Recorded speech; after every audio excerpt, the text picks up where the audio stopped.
माँ, मैं बहुत थक गई हूँ घर संभालते संभालते।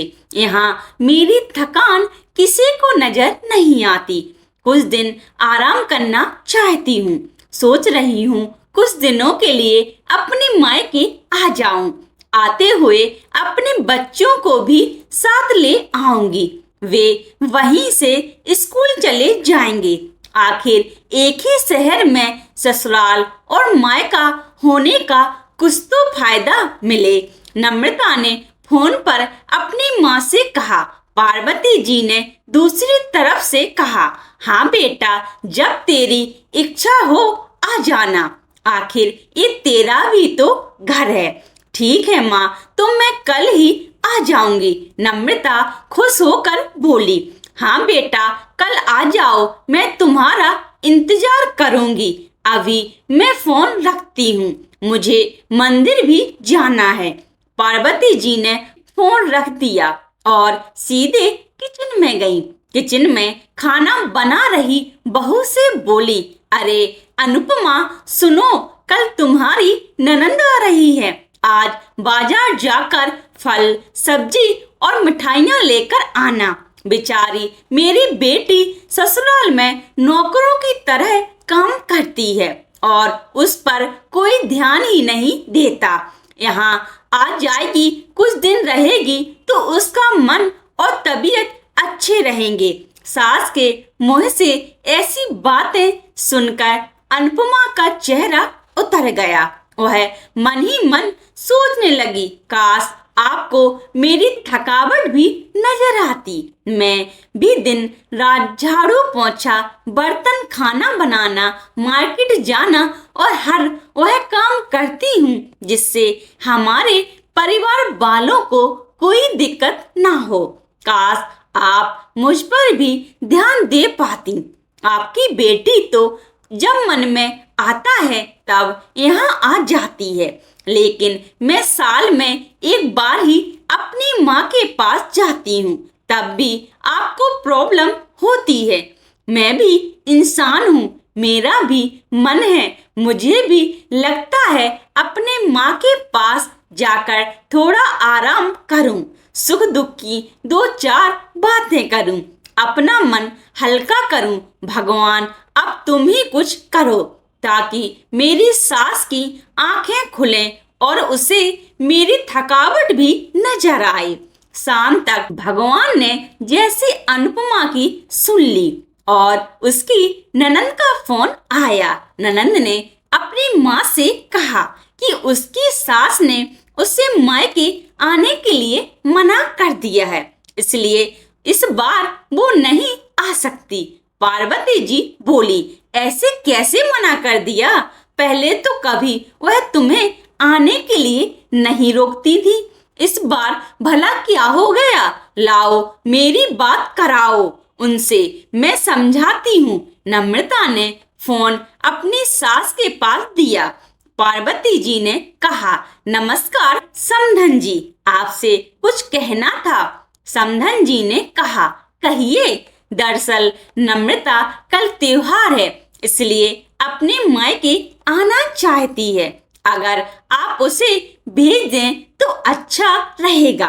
नम्रता की सास ने कहा, देखिए समधन जी, आपकी बेटी मायके जाकर रहे, इस बात के लिए हमने उसे कभी नहीं रोका और इस बात से हमें कोई प्रॉब्लम भी नहीं। कुछ दिनों पहले मैं अपने रिश्तेदार के शादी में गई थी। वहां आपकी बहू अनुपमा की माताजी से मिलने का मौका मिला। उनसे गपशप करने के दौरान उनकी बातों से पता चला कि अनुपमा को साल में एक ही बार अपने मायके जाने को मिलता है और वह भी बहुत कम समय के लिए। मुझे लगता है आपको पहले अनुपमा को उसके मायके भेज देना चाहिए और वह जब मायके होकर आ जाएगी तो मैं नम्रता को आपके पास भेज दूंगी। एक बहुत जरूरी बात जो मैं आपसे कहना चाहती हूँ और आपको समझ लेनी चाहिए कि आपको अपनी बहू को भी बेटी की तरह या बेटी से भी ज्यादा प्यार देना चाहिए। उसे भी मायके जाने की इच्छा होती होगी। हो सकता है नम्रता के वहां आने से उसकी अवभगत करने के लिए आप उसे उसके मायके नहीं भेजती होंगी, या फिर वह आपसे कुछ कहने से अभी डरती होगी। अगर आप उसको घर में ही कैद रखेंगी तो एक दिन ऐसा आएगा जब वह आपके खिलाफ बोलने लगेगी। फिर वह आपकी सुनेगी भी नहीं और जब चाहे तब अपने मायके जाएगी। ऐसी परिस्थिति बने इससे अच्छा है कि आप ही कुछ बदलाव अपने आप में ले आएं, जिससे आपका रिश्ता और रिश्ते की मिठास खराब ना हो।